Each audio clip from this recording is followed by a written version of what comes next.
Hoy en día tantas personas se avergüenzan de Jesús porque qué ridículo, ¿no? ¿Cómo él mi Salvador? ¿Cómo mi Salvador va a ser un carpintero que mataron? Y aparte, mucha gente dice que es mentira. Eso no es popular. Pues sí, aunque te parezca mentira, aunque te parezca impopular, ese carpintero judío, a los ojos de muchos, es el Señor de toda la tierra y el único Señor al que debes de reverenciar.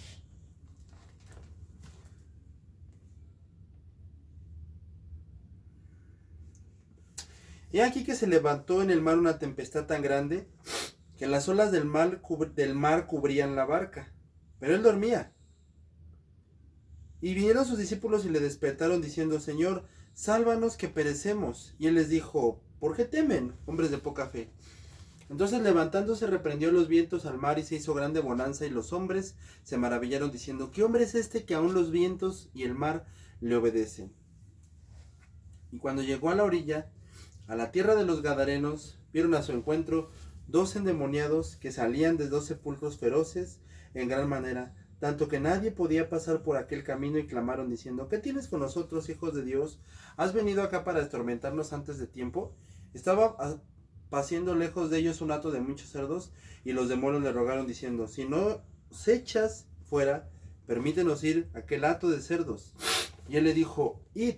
Y ellos salieron y se fueron a aquel hato de cerdos, y aquí todo el hato de cerdos se precipitó en el mar por un despeñadero y perecieron en las aguas. Y los que apacentaban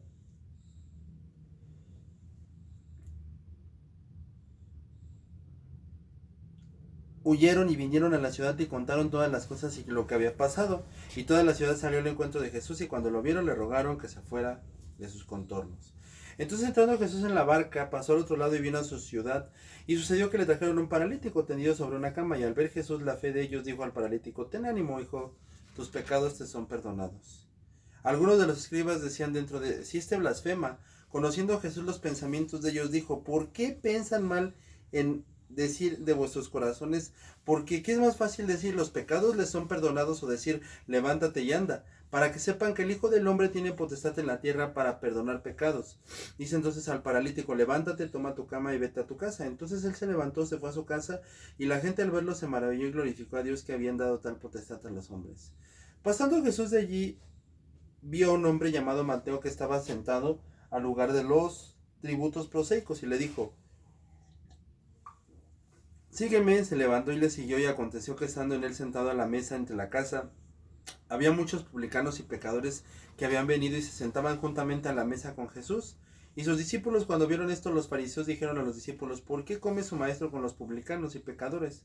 Al oír esto, Jesús les dijo: los sanos no tienen necesidad de médico, sino los enfermos. Vayan pues y aprendan lo que significa misericordia quiero, y no sacrificio, porque no he venido a llamar a los justos, sino a pecadores al arrepentimiento. Entonces vinieron él los discípulos de Juan diciendo: ¿por qué nosotros y los fariseos ayunamos muchas veces y tus discípulos no ayunan?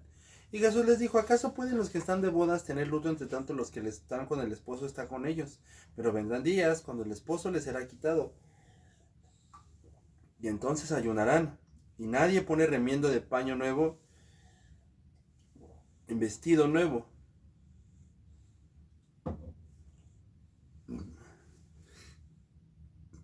porque tal remiendo tira tal vestido y se hace peor la rotura. Ni echan vino en odres viejos, de otra manera los odres se rompen y el vino se derrama y los odres se pierden.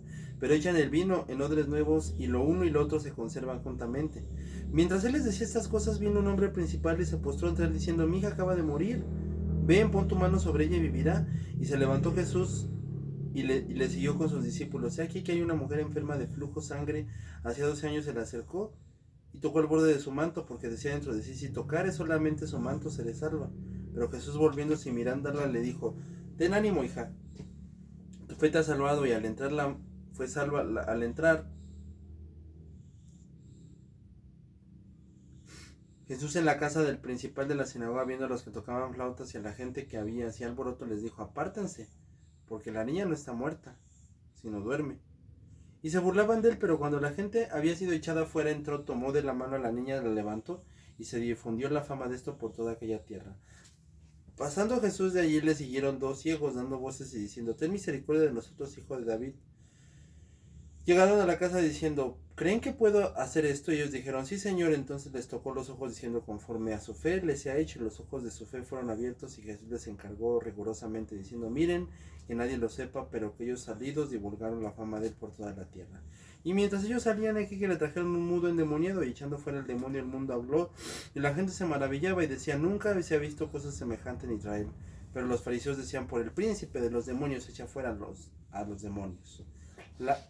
Recorría Jesús todas las ciudades y aldeas, enseñando en las sinagogas y predicando el evangelio, y sanando toda enfermedad y toda dolencia. Y al ver las multitudes tuvo compasión de ellas, porque estaban desamparadas y dispersas, como estaban desamparadas y dispersas. Y dijo a sus discípulos: a la verdad, la mies es mucha, mas los obreros pocos. Rueguen pues al Señor de la mies que envíe obreros a su mies. Esa es la única, perfecta e inerrante palabra de Dios. Señor, en tus manos estamos. Te pedimos que tú seas glorificando tu nombre, glorificando a tu Hijo, salvando personas. Te lo pedimos en el nombre precioso de Jesús. Habla tu palabra, Señor. Exáltate tú, que sea tu Espíritu Santo moviendo. Glorifica tu santo nombre, Señor. Glorifícate en medio de nosotros, Señor. Que podamos ir cara a cara contigo en cada instante de este momento, de esta predicación. Te lo pedimos en el nombre de Jesús, cara a cara contigo. Córtanos, Señor, traspásanos, Señor. Habla nuestras vidas, Señor. Confróntanos, Señor. Háblanos. Traspásanos, Señor, córtanos, así como ese bisturí, esa espada que es tu palabra, Señor, traspásanos, habla nuestras vidas, en todo momento te lo pedimos en el nombre de Jesús, Señor, a través de esta proclamación de la palabra de Dios, que estamos cara a cara contigo, Señor. Por favor, que tú nos toques, Señor, que tú nos hables y que nos dejemos llevar y hablar por ti, Señor. Únicamente dejar y hablar por ti, por tu santa palabra. En el nombre de Jesús te lo pedimos, amén y amén. Mateo 8 del 24 al 39 y todo el capítulo 9, es lo que acabamos de leer. El tema se llama: ¿verdaderamente reverenciamos a Jesús como el Señor? En primer lugar vemos que se levanta el mar y estas olas cubren la barca. O sea, literal, las olas estaban casi a punto de voltear a la barca. Y vinieron sus discípulos, le despertaron diciendo: Señor, sálvanos que perecemos. Entonces levantándose reprendió los vientos, y obviamente todos los discípulos se espantaron al ver esto, se impresionaron. Aquí lo que vemos es que Jesús estaba mostrando su poder, demostrando que él era Dios. Y qué impresionante, que le habla al mar y el viento y se calma. Ese es nuestro Dios, que le habla, que con simplemente él ordenarlo, el viento se detiene. Como lo hemos visto, Dios se revela de una manera que nosotros lo podamos entender, porque nuestro entendimiento nuestro entendimiento no alcanza a comprender el entendimiento de Dios. O sea, tu intelecto nunca va a caber en el intelecto de Dios, nunca. Nuestro entendimiento no alcanza a entrar en el entendimiento de Dios. Entonces lo que él hace es que él se revela de una manera entendible a nuestro entendimiento, que no podríamos entender a Dios, y por lo mismo Dios se agarra y se revela de una manera entendible. Entonces esta manera entendible es que él simplemente habla cuando él simplemente, con haberlo querido, pudo haber detenido el viento, pero él lo hace de una manera entendible para todos y cada uno de nosotros. O sea, Dios se muestra entendible hacia cada uno de nosotros, se revela entendible hacia nosotros, porque nosotros simplemente no lo podríamos comprender. Nuestro intelecto nunca va a caber en su intelecto, y él se revela de una manera entendible. Tan así es que en lugar de usar una palabra, simplemente agarra, en lugar de usar una palabra, simplemente agarra y dice a los vientos que se detengan. Y obviamente los apóstoles se espantaron, porque ¿qué hombre es este que aún los vientos le obedecen? Y el Señor le hace énfasis en que tenían miedo, hombres de poca fe. O sea, debían de confiar en Dios. Mira, ciertamente Jesús no está diciendo que el miedo no debe de existir. Este es un principio básico para entender que nosotros tenemos que confiar en Jesús, que nosotros realmente no tenemos razón para perder la paz, porque estamos confiando en Jesús. Es verdad que llegan cosas que, pues, por mera lógica nos deberían de quitar la paz, pero nosotros no debemos de perder la paz en absolutamente nada, porque es lo primero que Cristo nos enseña. Que nosotros no podemos perder la paz. O sea, hay cosas que son, te lo vuelvo a repetir, razonablemente lógicas que nos quiten la paz. Pero aquí Él nos enseña que nosotros, como seguidores de Él, no podemos perder la paz. En nosotros siempre tiene que haber paz, tranquilidad siempre. Aunque haya cosas que son naturalmente lógicas, que nos den ansiedad o que nos quiten la paz, esas cosas no nos pueden quitar la paz. Nada en este mundo nos puede quitar la paz. Ese es un principio básico de este pasaje. Entonces, Jesús no está diciendo que el miedo no debe de estar en un discípulo de Cristo, sino que debemos de hacer lo que dice el Salmo: en el día que temo, en ti confío. Y ok, sí llega el miedo, pero en el día que tengo, en ti confío, porque ellos ya tenían que tener presente que su vida estaba en las manos de Dios como discípulos de Cristo. Entonces el problema por el cual Cristo los reprende, según el contexto y la traducción, es por la actitud. Entonces no deberían de haber tenido un pánico tan fuerte, porque Jesús estaba allí con ellos. Dios estaba con ellos. Y mira, cuando Jesús estaba allí con ellos y él estaba con ellos, cuando llegan problemas muy abrumadores, tienes... obviamente te da el impacto. Como te lo decía, en un principio muy básico y aplicable para todos nosotros a través del pasaje, es que esto nos enseña que nosotros como cristianos tenemos que tener paz. Eso no es la discusión. Tenemos que tener paz. Llegan cosas que naturalmente y lógicamente nos deben de quitar la paz, pero a nosotros eso no nos puede quitar la paz. Entonces ya veíamos que da el temor, pero también entendemos que ciertamente sí nos impacta una mala noticia, nos impacta pues algo que no queríamos escuchar, nos impactan cosas que no debíamos cosas que llegan a nuestra vida. Nos espanta algo que le pasó a nuestro familiar, a nuestra mamá, a nuestra abuelita, a nuestro tío, a nuestro perro, a la vida. O sea, son cosas que nos pueden impactar. Hay cosas que a cada uno de nosotros nos puede impactar. Cada uno de los que están aquí, hay cosas que los pueden impactar en su vida, preocupar. Pero ninguno de nosotros como seguidores de Cristo jamás nos debe de dar un pánico fuera de lugar, porque entendemos que nuestra vida está en manos de Dios. O sea, nosotros no nos podemos paniquear. No nos podemos sacar de quicio. Nos podemos impactar porque eso es natural. Te llega una mala noticia, llega alguna situación difícil, en lo que sea. Llega algo impactante a tu vida fuerte. Y, sea como sea, pues te impacta. Y eso es algo que nos pasa a todos. Eso es algo que nos pasa a todos. Hasta los cristianos. Pero nosotros nunca podemos permitir en nuestra vida un pánico fuera de lugar, porque entendemos que nuestra vida está en manos de Dios. Y ojo, ¿a quién lo está diciendo? ¿No saben que yo los tenía que salvar? ¿Y que nada les iba a pasar? No. Él está diciendo que pase lo que pase, tu vida está en manos de Dios. Y también aquí vemos un principio que ya lo veremos un poquito más adelante de este pasaje, pero que el poder de Dios no depende de lo que nosotros creamos. De que si creemos o no creemos, o de si tenemos fe o no tenemos fe. El poder de Dios depende únicamente que Dios lo quiera aplicar.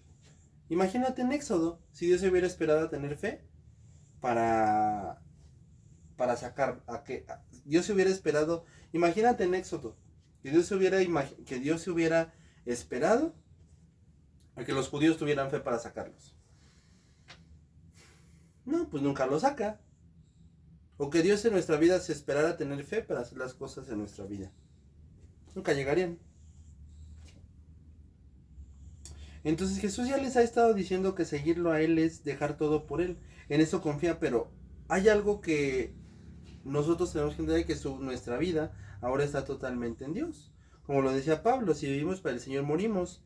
Y si vivimos para el Señor vivimos. Y si morimos, para el Señor morimos. Entonces nosotros, pase lo que pase, debemos de aprender a confiar en Dios, pase lo que pase. Como decía aquel himno reformado, sea cual sea mi suerte, yo diré, está bien con mi Dios. Esto es importante notarlo, porque ya está de moda decir que por seguir a Jesús no me va a pasar nada, ¿verdad? No voy a sufrir. O sea, Pablo en Hechos 18, 19, 20 y otros capítulos más nos enseña todo lo que sufrió por seguir la voluntad de Dios. Y entonces, esto también nos debe de enseñar que nosotros también vamos a sufrir por Cristo. Y que aquí en ningún momento nos está diciendo, no, por seguirme ya no sufren. No, claro que vamos a sufrir. Porque de verdad, como lo vemos en Hechos 18, 19, 20 y todos los otros capítulos, todo lo que sufrió Pablo por seguir la voluntad de Dios. Entonces nosotros también vamos a sufrir, es parte de la vida cristiana por seguir el camino de Dios. Y bueno, hay quienes toman este pasaje y le dan simbolismos que no caben ni están en la gramática del mismo pasaje, ¿no? Que la ansiedad es el viento y los problemas de la vida el agua. Entonces, si tú confías en Cristo no te va a pasar nada. Se oye muy lindo, pero ¿eso dice el texto? No. Yo recuerdo que había la historia de un compañero en la escuelita bíblica dominical de niños. Y me recuerdo que una señora contó la historia de Moisés en el río Nilo. De cuando agarra Jacabet, echa a Moisés en el canasto y lo avienta y ya, ¿no? Que se vaya al Nilo. Entonces ella contaba esa historia para decir que Dios protege a los bebés. Pero recuerdo que un compañerito bien inteligente se levanta y le dice, maestra, ¿y los demás bebés por qué Dios no los salvó? ¿Te has fijado en eso? Que normalmente agarra a la gente y dice, para rápido, aquí que se ve, Dios salvando al bebé Moisés. Pues entonces Dios también te va a salvar a ti. O Dios te va a salvar a tu bebé. Es más, hasta hay gente que lo puede ministrar a una persona embarazada. ¿Sabes qué? Tú tienes que confiar en Dios. Porque Dios cuida a los bebés, porque lo vimos en Éxodo. El pasaje nunca habla del cuidado de los bebés. Y obviamente que, como dijo este compañero, y los demás bebés, porque aquí muchos bebés fallecieron. Y Moisés fue uno de los que se salvó. ¿Qué es lo que sucede aquí? Pues muy fácil, eso nunca dijo el pasaje. Y aunque eso lo haya dicho esa persona, eso nunca dijo el pasaje. De la misma manera, aunque estén inventando cosas acerca de Mateo, eso nunca dijo Mateo. Entonces podemos estar hablando de cosas que se oyen muy bonitas acerca de este pasaje, pero realmente no son ciertas. El pasaje va aún más profundo. Jesucristo muestra su poder para decir, Jesucristo muestra su poder no para decir, a ti no te va a pasar nada. Jesús muestra su poder para decir que Él es el Señor, que Él es el Rey, que Él es el Dios. Pero no lo deja para decir, a ti no te va a pasar nada. Si estás conmigo todo va a salir como quieres, ¿no? No. Sino para decir que no importa cómo sucedan las cosas en tu vida, el Rey sigue siendo Él. Mira, yo conozco gente que de verdad si las cosas salen como quieren, Dios estuvo con ellos. Pero si las cosas no salen como ellos quieren, Dios no estuvo con ellos, según ellos. Y la verdad es que eso no es posible porque Dios sigue siendo Dios en todo momento. Y Él demuestra su gran poder en los discípulos para dominar el viento. Después obviamente llega a la aldea de los Gadarenos. Los Gadarenos no lo quieren recibir. Los Gadarenos era una comunidad completamente pagana. Y vemos que llegan a la tierra de los Gadarenos. Vieron a 52 endemoniados que salían del sepulcro. Tanto que nadie podía pasar por aquel camino y decían, ¿qué tienes contra nosotros? Los demonios lo reconocieron. Y muchas veces reconocieron a Cristo y muchas veces nosotros no lo reconocemos. Y hay algunos humanos que no quieren...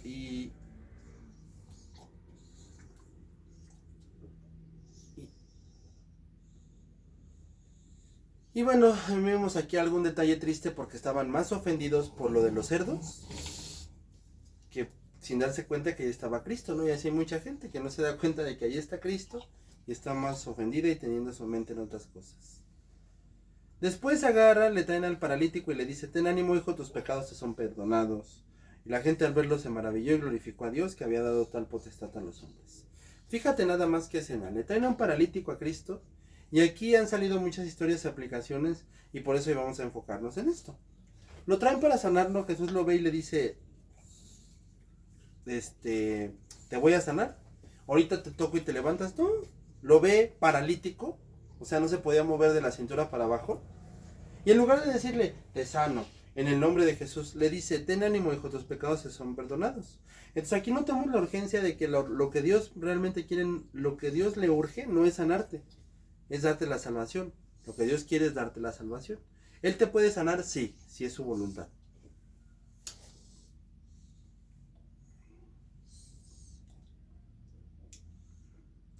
Por eso Cristo deja claro que lo más importante no es la sanidad, sino la salvación.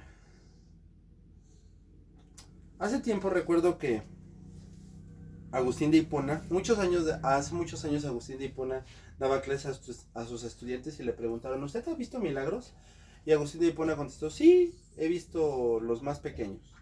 He visto muertos resucitando, he visto enfermos sanados. Y le dijeron, ¿esos son los milagros pequeños? Y él dijo, sí. ¿Quieres que te cuente de los milagros grandes? Y le dijeron, sí, ok. Los milagros grandes fueron cuando yo creí. Ese es un milagro grande.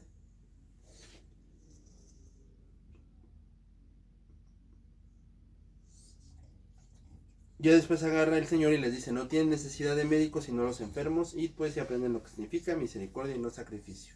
Aquí el yo vino a salvarlo a los perdidos. Hay un mundo de teología porque aquí dice que aquellos que se sienten tan perfectos como alguien que no necesita un médico no tienen por qué recibir la salvación de Dios. Y eso es un error muy grave que no debes de hacer. Entonces vinieron los discípulos de Juan diciendo, ¿por qué nosotros y los de fariseos ayunamos muchas veces y tus discípulos no ayunan? Jesús les dijo, ¿acaso pueden los que están de bodas tener luto? En esta analogía, él les pone de ejemplo una boda judía. Bastantes días duraba. Y en ese tiempo de fiesta lo que menos les hace... Lo que menos hace falta en una boda de aquel entonces era comida. Y Jesús le dice, ¿están conmigo? No tiene razón para ayunar. ¿Por qué? Porque Jesús es el Señor.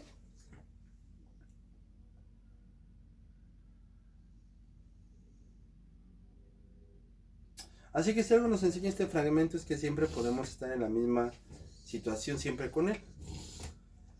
Posteriormente sucede este argumento de dos personas que reconocieron al Señor como Jesús. Primero llega un hombre principal y le dice, mi hija acaba de morir, ven, pon tu mano sobre ella, vivirá. Se levantó Jesús y siguió a sus discípulos. ¿Qué pasó? ¿Qué relata aquí el pasaje? Que ni siquiera le hizo caso. Lo escuchó y siguió adelante. Y una mujer enferma de flujo de sangre hacía 12 años se le acerca y toca el borde de su manto, porque decía dentro de sí, si tocare solamente el borde de su manto, seré salva. Y Jesús volviéndosela y mirándola le dijo, ten ánimo, hija, tu fe te ha salvado. Y la mujer fue salvada. Al entrar Jesús en la casa del principal, viendo a los que tocaban flautas y la gente se alborotó, les dijo, apártense porque no está muerta sino duerme. Y se burlaban de él, pero cuando la había sido echada afuera, entró y tomó de la mano a la niña y se fue. De paso, aquí vemos que algo que puede parecer trágico, el flujo de sangre de una mujer o una persona fallecida, que era peor, pues obviamente que una persona fallecida. Pero sin embargo, lo que aquí notamos es que ¿quién tuvo más fe que el otro? Ninguno. ¿Quién tuvo más fe? Ninguno. Los dos tuvieron la misma medida de fe. Entonces, si algo enseña este fragmento es que siempre podemos estar en la misma situación. Dios algunas veces de inmediato responderá y otras veces no será así. Porque si es así, siempre hay una explicación, pero ahí está Dios. No hay una explicación siempre, pero ahí está Dios. Siempre podemos estar en la misma situación y Dios de inmediato responderá.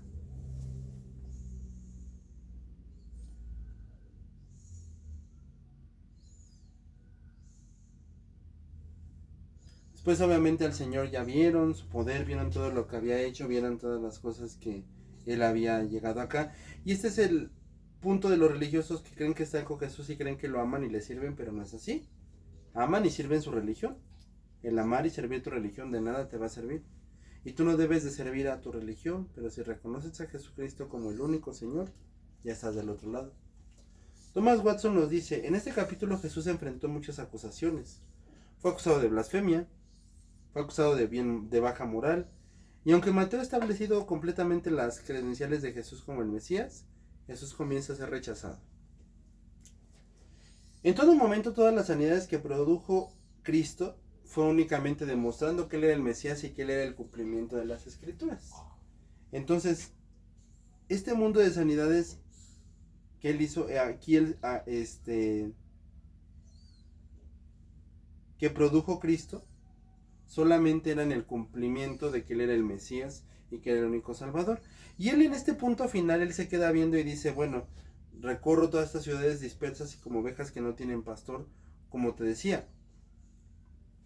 En este mundo, en este tiempo, en este contexto, Jesús agarra y Él se enfoca precisamente en las ovejas descarriadas, desamparadas y dispersas que no tienen un pastor. Es lo que él está tratando, es lo que él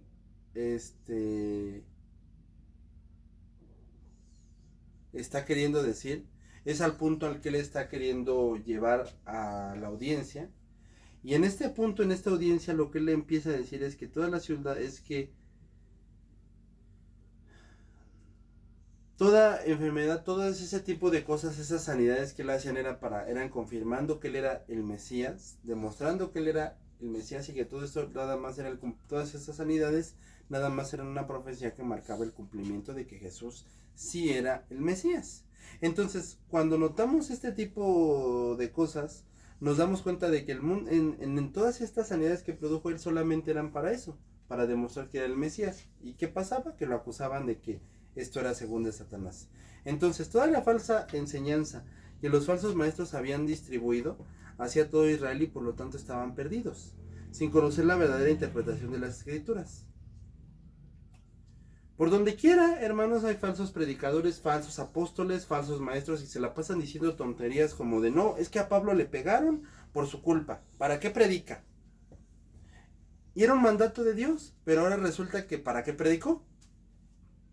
Y así hay mucha gente que no exponen la Biblia y se la pasan diciendo puras tonterías. No exponen la Biblia y ¿qué hacen? Tristemente la gente perdida, y es verdad, está perdida. Por eso les dice en este punto final, entonces les dijo a sus discípulos, a la verdad la mies es mucha, mas los obreros pocos. Rueguen por el Señor de la mies que envíe obreros a su mies.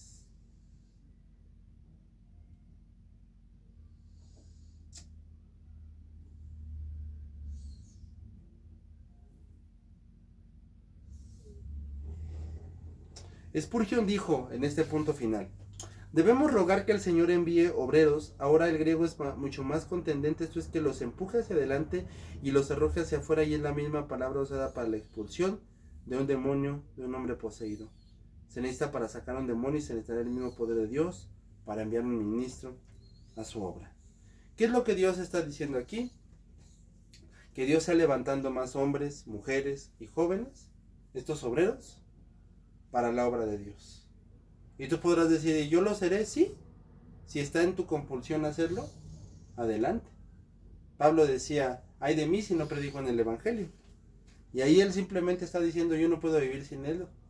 Y muchos de ustedes no pueden vivir sin estar sirviendo a Dios. Entonces, pidámosle de verdad a Dios que encienda sus corazones y que le envíe más obreros a su mies, porque la mies es mucha, o sea, el trabajo es mucho y los obreros pocos. Esa es la verdad. Pidámosle a Dios que levante más gente. ¿Podremos ser cada uno de nosotros? Claro, si lo sentimos en el corazón, si nos compuje como a Pablo, que él decía, ay de mí si no predico el Evangelio. Pero como lo dice el mismo texto, ruéguenle al Padre, porque solamente Dios es el único que puede levantar personas así. Solamente Dios es el único que puede encender corazones que con pasión predican la palabra. Solamente Dios es el único que lo puede hacer, nosotros no. Tristemente, como lo marca el fragmento final del pasaje, mucha gente está perdida sin saber qué hacer, porque no se da la correcta interpretación, no se da la escritura. ¿Y qué podemos hacer? Que el Señor envíe personas, que el Señor levante personas, orando en todo tiempo, y que sea el Señor enviando personas, enviando gente para predicar, enviando gente para enseñar, enviando gente para alabar, en fin, pero que sea el Señor enviando gente. El texto no está siendo un llamado a ir y ahorita busco a gente y a personas, órale, que se empiecen a salir y a empezarlos a empujar para afuera de la iglesia, no. El texto es básico en este sentido, de que el propio texto dice que es Dios el único que los envía. Es Dios el único que puede hacer el querer como el hacer. Pedirle a Dios que envíe más gente así. Pedirle a Dios que envíe más gente así. Yo lo puedo hacer, cada uno de nosotros los puede hacer siempre, sí. Si tienen la compulsión, adelante. Si tienen la compulsión, por supuesto.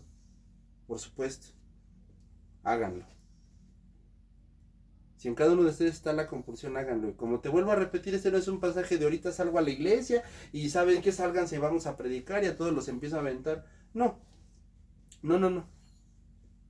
Es un llamado a entender que es Dios al que tenemos que pedirle que los envíe. Y que sea Dios enviándonos a cada uno de nosotros. Porque es un ruego en el cual se le dice a Dios que Dios envíe más obreros. Así que, en punto final, ¿reconocemos a Cristo como el Señor? Porque vemos casos de que sí, otros dicen que no, pero la situación es ¿cuál va a ser tu respuesta? ¿Sí o no?